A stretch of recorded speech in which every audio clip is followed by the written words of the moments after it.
Hello, wine students. Welcome to University Wine, the channel where we dive deep into the world of wine.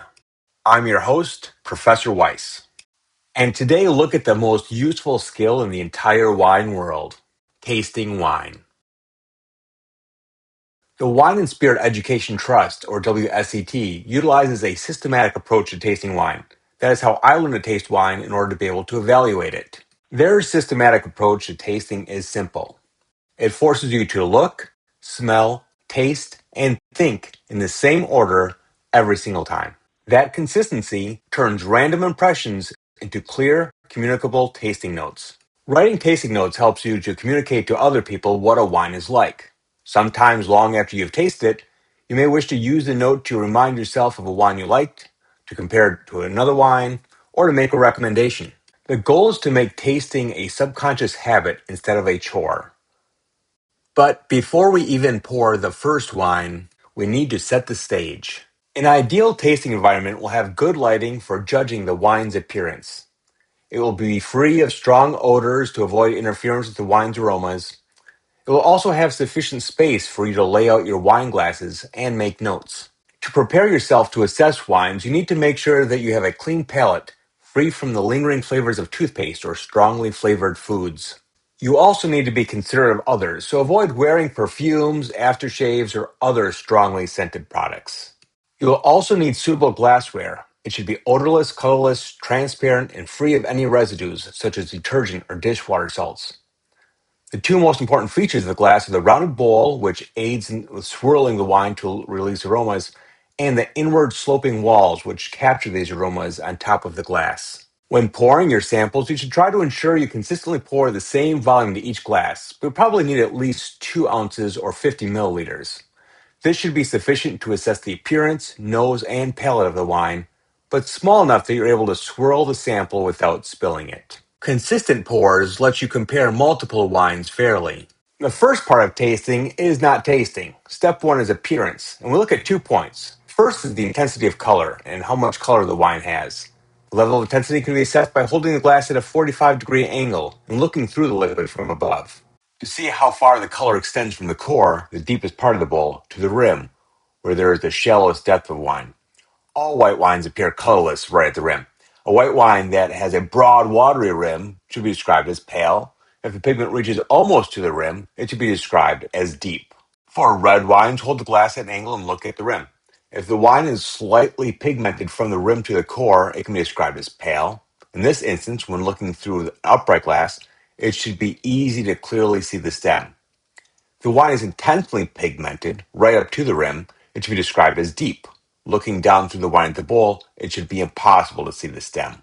When assessing color, white wines can be placed on a scale that runs from lemon to amber. The most common color for white wines is lemon. If there's a hint of orange or brown, the wine is gold. Wines with a very noticeable level of browning could be described as amber. Red wines can be placed on a scale that runs from purple through to tawny. The most common color for red wine is ruby. Wines with noticeable blue or purple color are described as purple. If there's a noticeable orange or brown color, but the wine is still more red than brown, described as garnet. If the wine is more brown than red, it may be described as tawny. A similar scale exists for rosé wines, which can be considered as pale red wines, but by convention have their own set of color descriptions. Pink describes wines that have a pure pink color.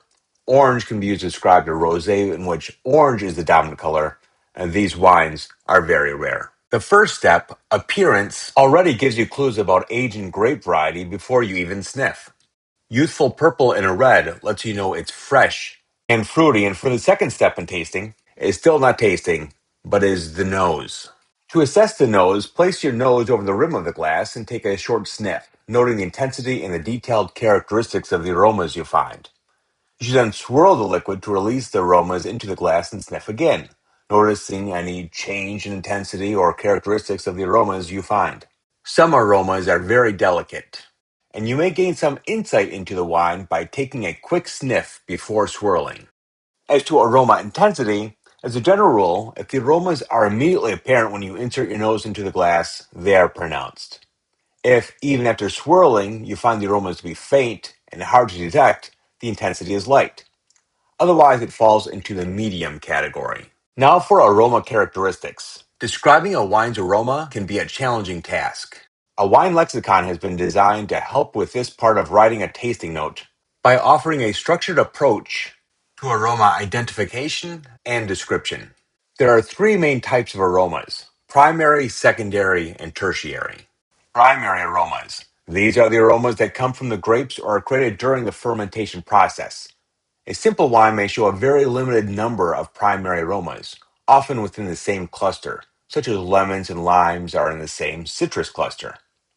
A more complex wine may display many more primary aromas in a range of clusters, such as combining lemon, citrus with green apple from the green fruit cluster. The vast majority of wines display fruity aromas, but you should always consider whether a wine purely has fruit aromas or whether aromas from the floral, herbaceous, or other primary clusters are present. There are also secondary aromas. These aromas are created by post-fermentation winemaking. The most obvious of these are aromas extracted from oak, such as vanilla and smoke. Secondary aromas also include cream and butter characteristics from malolactic conversion, or the toasted bread and biscuit aromas that can develop as a result of autolysis in sparkling wines. And there are also tertiary aromas.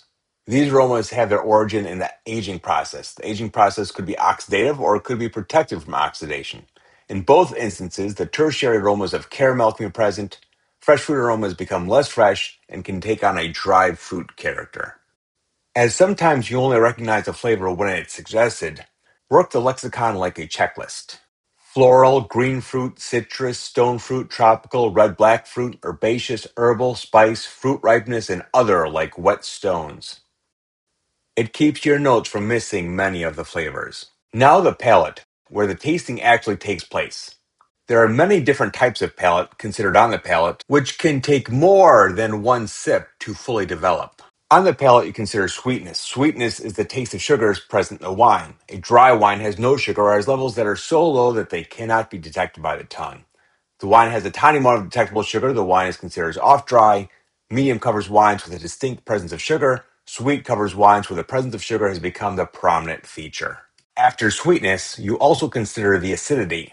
All wines contain acid, and when tasting wines, you are judging how much acidity they have. Acid is detected on the tongue, where it causes a tingling sensation and makes your mouth water. The higher the level of acid in wine, the more your mouth waters and the longer it waters for. The mouth watering is the key tell.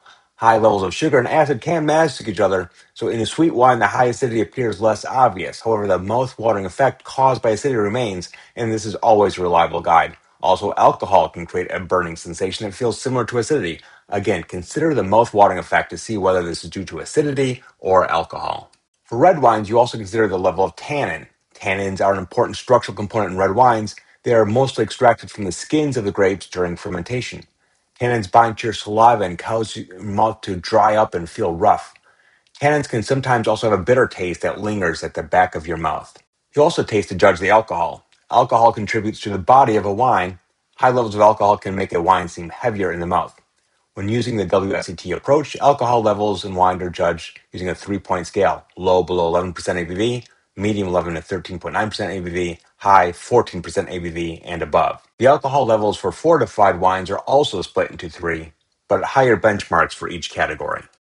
Now to body. Body is an overall impression of how the wine feels in the mouth using the sense of touch rather than taste. Body is not a single component. It is created by the structural components in a wine working together. For most wines, alcohol is the main contributing factor to body. Finally, we get to the flavor intensity. When judging the intensity of flavors, you are judging how powerful they are.